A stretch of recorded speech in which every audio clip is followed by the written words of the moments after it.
الحمد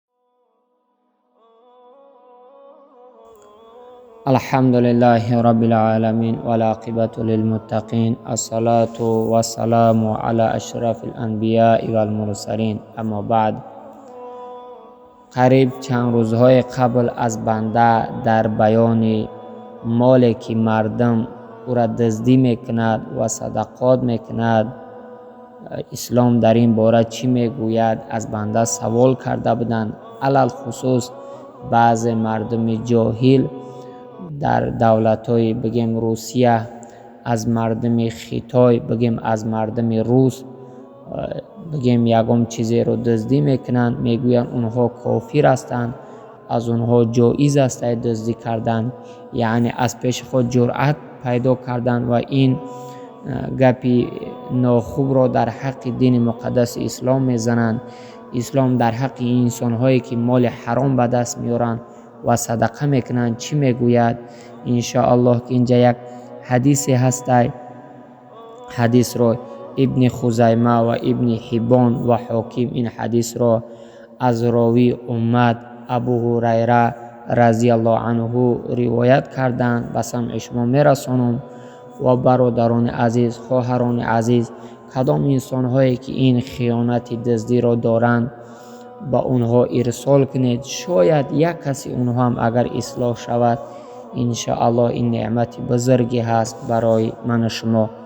اون مال فرق ندارد چی یک مال خوردنی باشد، مال پوشیدنی باشد، یا یکم مالی که اون ساختمان خانه باشد، یا اون مال دزدی میکنن میبرند در یک جای دیگر میفروشند، به هر طریقی که نباشد در این حدیث همه او را چی است؟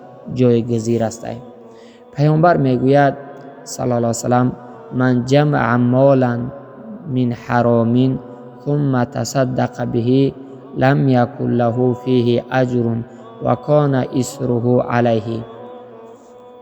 واضح پیامبر بیان میکند که کسی که از طریق حرام مال را به دست آورده است، یعنی دزدی خودش مال حرام است که آورده است و آن را در راه خیر صرف نماید، اجر و ثواب به دست نمیآید. پیغمبر میگه یعنی او اجر ثواب ندارد و گناه مال حرام به گردنش باقی است و اون مال را که دزدی کرده است یا به دیگر طریق حرام به دست آورده است در گردنش باقی هست.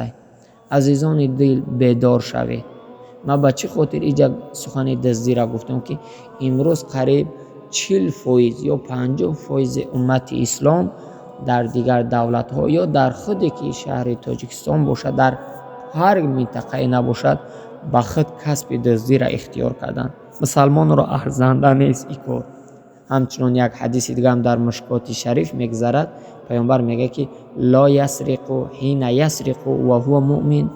من میگم ای مسلمان دزدی نکن در حال دزدی میکنی که تو گمان میکنی مؤمن هستی.